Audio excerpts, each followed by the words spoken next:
First of all, I must acknowledge Mr. Pradeep Agrawal, who introduced me to Pragyan Bharati.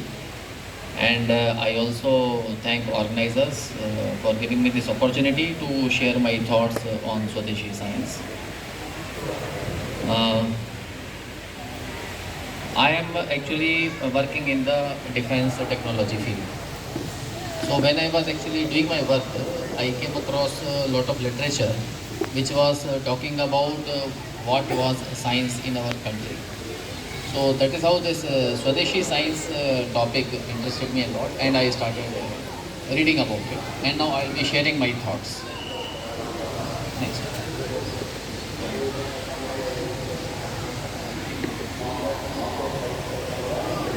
Yeah, so when we talk about Swadeshi science, the first term is Swadesh. So Swadesh means Bharat Varsha. So who are we? The first question is, when we are talking about Swadeshi science, so the first question we should answer is, who are we? So as you can see, we are all Bharatiyas, we are residents or citizens of Bharat Varsha. But then, when we think of Bharat, what is the image? We are a poor country, we lag behind the world in terms of science and technology. We have a large number of poor people. We are depending on the foreign countries for the latest technology. We have crowded cities, a lot of traffic, pollution, corruption. And when we read our history, we find that we were defeated by Mughals, we were ruled by Britishers, for last 1000 years. So, what we impression we get, what is this? Is a useless country. And a young kid, he's, doing his studies, he thinks that I will just finish off my studies and go to US and settle there and I'll have a good life. This is a useless place. This is the impression we have had actually since long. So the question we should ask is, was our country always like this? Was it always a third world country? Were we always behind in technology? Were our ancestors doing only snake charming and roaming on elephants? Or we were something else? So now, when we look at our country, whatever we are seeing today is a continuation of more than thousands years of civilization. When we look at the world, we have to look at the world history and we should see where we are. So our world history is more than 10,000 years old, much more than that actually. And if you look at the condition of major civilizations of the world, Roman civilization was very prominent at one point of time. Where it is today, it has vanished. Greek civilization, it is no more there. Persian civilization, it doesn't exist. Egyptian civilization is not there.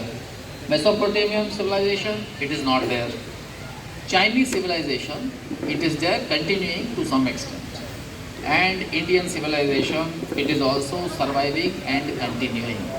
In spite of two major onslaughts running over 1000 years, even then we are a continuing civilization. This is something which tells us what we were and what we are.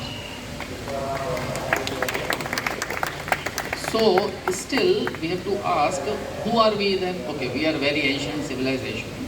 So whenever you meet a new, some unknown child, you ask him, "Beta, what is your name?" Then we ask, "What is your father doing? What does your mother do? Where do you live?" We have to ask about his family background. So as a civilization, when we are asked who are we have to ask who were our ancestors. From there only our identity will get defined. So what they were doing for thousands of years, they are just doing a snake charming and doing funny magic, or they were just poor and illiterate. Now I will tell you what were our ancestors. Now you see here, this is a Great Bear constellation. This is a formation of or a shape of stars in the galaxy, which is called Great Bear constellation. Now, all of you, most of you, I think, are belonging to the southern part of India. So you remember during marriage, there is a tradition that the Pantulu, after finishing the marriage, he will take the bride and groom out of the function hall and he will ask bride and groom to look at the sky. And where he will tell, look there, that time, that side it is Arundhati and Vashisht star. Look at them. But did you ever think why this funny tradition is there? Why does the Pantulu ask a newly married bride and groom to look at Arundhati and Vashisht? What is so unique? Now you see at the bottom left, that is a twin star system. Arundhati and Vashisht, they are twin star system. Generally, what you see on the bottom left, where the twin star system, one star will be in the center, other star will be rotating around it. That is in general we find. But you look at the middle picture in the bottom, there are two stars who are rotating with each other together. That is the rotation of Arundhati and Vashisht. So that is the speciality about the Arundhati Vashisht twin star system, that they are rotating with each other, around each other. Similarly, the husband and wife, it should not happen that the wife is in the center and the husband is rotating around her, or the husband is in the center of family, his wife is running around her. That should not happen. What should happen is both husband and wife should sync together and should carry their life forward. That is why this tradition that the newly married couple is asked to look at the Arundhati and Vashisht star. That is how the tradition comes. Now imagine, this galaxy is many light years away. The star which I am showing in the red, that is the twin star system in Great Bear constellation. Imagine our ancestors not only knew that that particular star is not a single star, it's a twin star, they also knew how it is rotating. They also knew thousands of years back how this Arundhati Vashisht star system is rotating around each other. Imagine the level of observation or technology which was available at that time with our ancestors. Now you see, in the center you see the sun as the star, and I am showing the universe around it, and you are seeing many other stars around it. On the right side there is another yellow star, below that there is a red star called Proxima Centauri. This is another star, and when the scientists were observing the galaxy or the universe, they found this Proxima Centauri is the closest star to the earth, one of the closest stars to the earth. Can you guess what is this star Proxima Centauri called in ancient Indian texts? There is a very significant name. It's called Mitra. Mitra means who somebody is very close to us. That means our ancestors not only knew that this is a star, they also knew that it is the closest star to sun. Isn't it amazing that our ancestors could differentiate between stars and planets so far off in the galaxy, and they also knew which star is closest to the earth, and they named it Mitra.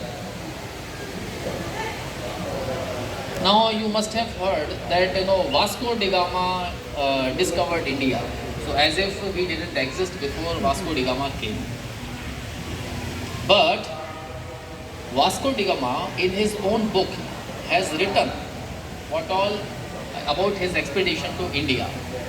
If you see the internet, you will find the path which Vasco da Gama took to reach India from his place in Europe. So he traveled all the way to Africa, and his navigation system was not advanced, so he could not go into the deep sea. So as you can see in the bottom, he was not going into the deep sea, but he was traveling close to the coast and trying to reach closer to India. Now when he reached at the last point in the African continent, there was no other option for him but to go into the deep sea and then reach India. Now they didn't have advanced navigation systems. Then how did he reach? In that city of Africa, he found one Gujarati seafarer. His name was Kana. In his book, you can pronounce it either Kana or Kanaka. It doesn't matter. He was an Indian. That seafarer, he was a businessman. He had ships much bigger than what Vasco da Gama was having at that time. And then he escorted the ship of Vasco da Gama. Almost 3 to 4 ships accompanied the ship of Vasco da Gama, and then they guided him to the Indian shore through the deep sea. Back. Through the deep sea. Not only that, the Ghana also provided Vasco da Gama with advanced navigation equipment, which Vasco da Gama was not having, but the Ghana was having. So this tells you how much advanced we were in the navigation system, in the mathematics around it, and in the instruments which were required for navigation. Now this slide tells you the kind of naval systems we had at that point of time. If you see in the top 2 ships are European ships, and all other bottom ships are Indian ships. And you can see their names. They are Gamini, Tari, Jangala, Plavini, Tharini, Begini. You see, we had such big ships which were almost 10 times larger than the ship available with Vasco da Gama. This was our power, this was our technology, this was our capability so many hundreds of years back. So now, how does all this come? See, when you want to navigate, when you want to go somewhere, you have to do the measurements. The foundation for this technology is mathematics. If you are strong in mathematics, you will do all these wonders. If you are not strong, then you cannot do all this. Why Europeans didn't have the navigation system? Because their counting system, they were counting in Roman letters. They were not having the decimal system. That is why they could not measure accurately. But in India, we had the decimal system. We could count very large numbers. Next. So now I will tell you what was the mathematics in India, because that is the most important thing for any civilization or any scientific discovery to happen. You have to be very strong in mathematics. Now you see, in mathematics, we had the ascending powers of 10. It was given in Yajurveda, in Agni Puja. You can read the Sanskrit text, but basically what it tells is, O Agni, may the bricks of Yajna 1 and 10 and 10 tens and hundreds and 10 hundreds and 1,000 and 10,000 and a myriad and 100,000 and million and 100 million and 100,000 millions and billion grant prosperity. So the idea is, we knew such large numbers and we could handle such large numbers. Next. You see, in the mathematics in India, we had invented zero, of course, but we also discovered the value of zero, the place value of zero in a number we actually established. So you see, this is given in the Ganit path in the Aryabhatiya. There is a mathematics treatise, Aryabhatiya.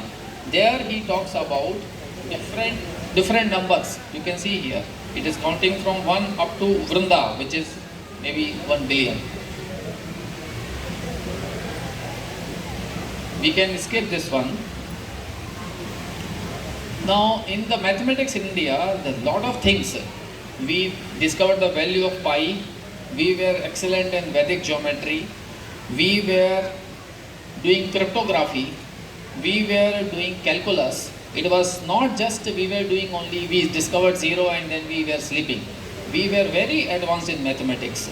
I will touch upon some of the aspects of these advances in mathematics which we did. So you see, we all know this right angle triangle. You know, it's the Pythagoras theorem that the c square equal to a square plus b square. Very, a theorem which you attribute to Pythagoras. This is the shloka which establishes what the Pythagoras so-called discovered. quite late. So this is the theorem you can see here. Dirgha chaturshasya akshणया rajjuh parshumani tirgyamini cha yat prathak bhute kurut tadubhayam karoti. If you translate that, it comes to a square plus b square equal to c square. We had established the Pythagoras theorem. It was done by Bodhayana and this was given in Yajurvedam. Another interesting thing, it was not just we stopped with this Pythagoras theorem. We could handle right angle triangles. Suppose you have to construct a square equal to 3 times the area of a given square. How to do it? Today if you ask any student who is preparing for JEE and all, he will tell you how to do it. This is how our ancestors did it. Pramanam Taryak Dvikaranyaya Mastasthya Kshanaya Rajjustri Karani. The diagonal made between the diagonal of initial square and a length equal to its side gives an area 3 times of the initial square. These are just examples. You don't think that with this example, they just left it. This is only one sample which I am telling you. Over the thousands of things they might have done in those periods. Now let us say you want to construct a rectangle, or you want to construct a circle from a rectangle or from a square, but both should have the same areas. You see here, transforming a circle into a square, this is given in Sulabha Sutra. So they have given one method. First, you take any circle of diameter d, then divide this d into 15 parts, then select 13 parts of this line and add 1/3 of one part to b. This length, in this example, it is 13.33 parts, form the side of a square which has an area equal to that of an above taken circle. If you do that calculation now, the area of the circle is 177 square centimeter. Area of the square becomes 176.7 square centimeter. With a very, very small error, you can actually construct a square from a given circle and both have the same areas. When you read about this, you just wonder, that our ancestors were champions of mathematics. And you remember, today when we read mathematics, we have foreign scholars who have developed something. We are reading it and trying to understand it. For our ancestors, there was no foreigner who was giving them any guidance. These were all what you call as ab initio innovations. They were done on their own without anybody's guidance. They were the front runners of mathematics in the world. If you see this Brahmuspata Siddhanta, it talks about integers, arithmetic operations, algebra, geometry, trigonometry. You name the field of science or mathematics, you will have it in our ancient text. I am giving you simpler examples so that all of you can understand, or even the kids can understand. In India, we were knowing about the negative numbers. Today you think negative numbers is a child's play. Every child knows about the negative numbers. But to think or to conceptualize a negative number or to even imagine its existence from scratch, when nobody has told you before you thought about it, is marvelous. So we had the rules for addition, rules for subtraction, multiplication, division, and for all those things there were shlokas. Next one. You can go to the next one. So you see here, the first line, Dhanayor dhanam, ranam ranayo. Positive plus positive is positive, negative plus negative is negative. Dhanarayoranitaram. Positive plus negative is equal to difference of their magnitudes. Like this, so many formulas were given in which you could handle the negative numbers. Next one. Now, our ancestors knew that the orbit of planet was not round, but it was elliptical. So many ancient Bharatiya scriptures on astronomy like Surya Siddhanta, Aryabhatiya, Brahmasputa, Siddhantanam, etc., they define the elliptical orbit of planetary motion and illustrate the mathematics behind different stages of planetary motion much before Kepler did in 1609. Next one. The mathematics were particularly strong in the state of Kerala, and these are the some of the, I should call them the scientists of those period: Madhava, Parameshwara, Nilakantha, Jeshtada. These were the scholars of mathematics in those times. The Madhava wrote one book called Tantra Sangraham. Now this book was found by one Britisher called Charles M. Wish, and he translated this book and then he published his own book based on this Tantra Sangraha. Next one.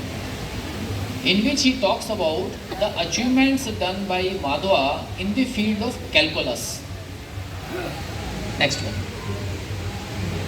Now this book talks about mean longitude of planets, true longitudes of planets, gnomic shadow, calculation of lunar eclipse, calculation of solar eclipse, relative motion of sun and moon, possible errors and corrections, and earth and moon positions. All these things are talked about and calculated in the Tantra Sangraham written by Madhava. Next. Now I'll talk about calculus. Actually, calculus is supposed to be an advanced topic of mathematics. So the Madhava gave an infinite series for calculation of pi. Now this pi is very important because it gives a relation between the circumference and the diameter of a circle. So he has given this formula or rather a shloka, which if you convert into mathematical form, it becomes pi equal to 4 into 1 minus 1 by 3 plus 1 by 5 minus 1 by 7 plus 1 by 9, and you can continue. The more you continue the series, the more precise value of pi you will keep getting. Now this was checked by the Britisher Charles M. Wilsh, and he found that this is an accurate formula, accurate representation of pi. Such was the genius of our ancestors, and we are very proud to be their children. So now you think, the inventor of calculus, who was it? Was it Madhava or was it Newton? If you go to the next one, now this gives a comparison. The Huller's formula for circumradius of cyclic quadrilaterals, it was given by Parameshwara much before Jean Huller. Leibniz series for inverse tangent, it was given by Madhava. Leibniz power series was given by Nilakantha. Approximate value of pi was given by Madhava much before it was given by other people. Next slide I will skip. I think I already taken a lot of time. Now you see, we were very strong in mathematics. But was it just only mathematics? You see, then we started playing with mathematics. And in the field of technology, there is something called encryption. You know, when everybody is using WhatsApp, so WhatsApp says that there is an end-to-end encryption on whatever we are messaging or we are talking on the WhatsApp. So only you and the receiver can see the message, nobody else can see in between. We had similar encryption technology in which there was an encryption method developed. It was called Katapayadi Sankhya.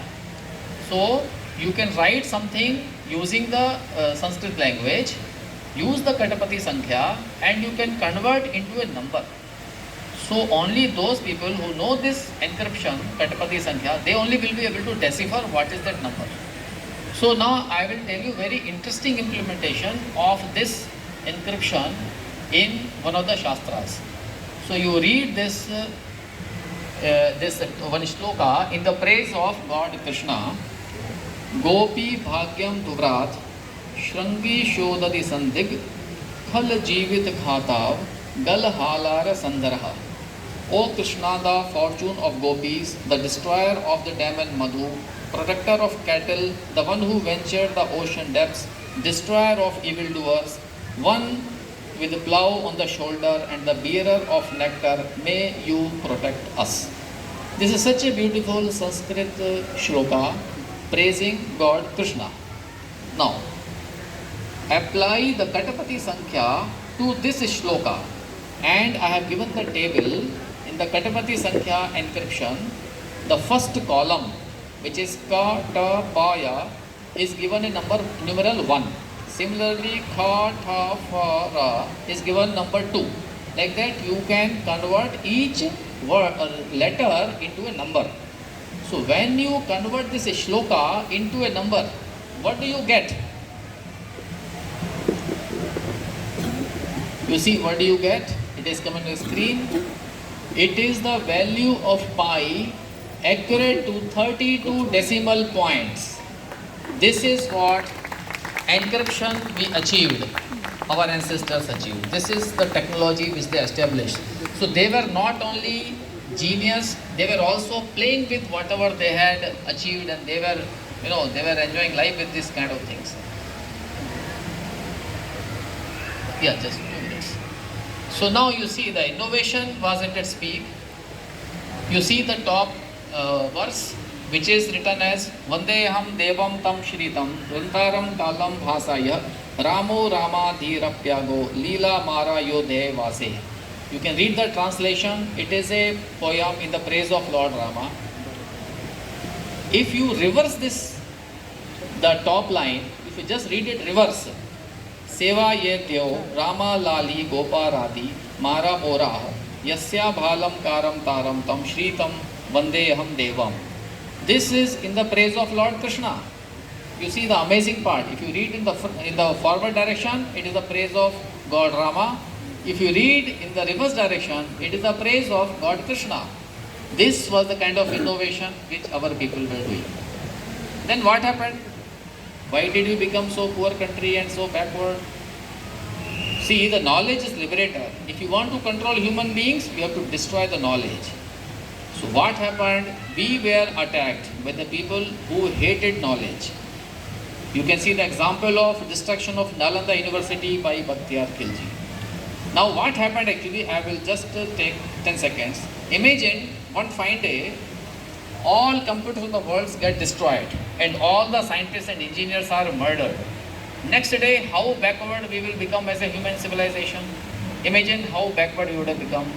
Similar thing happened with us few hundred years back when we were attacked by Mughals. Our all knowledge was destroyed, our all people who had genius, they were killed. That is how we started becoming backward. But why could we did so? What did we do wrong? We lacked strong defense. Why? Because actually we were a land of plenty. We thought life is to be valued, it's to be enjoyed, you should do new things, you should do good things, you should think good for everybody.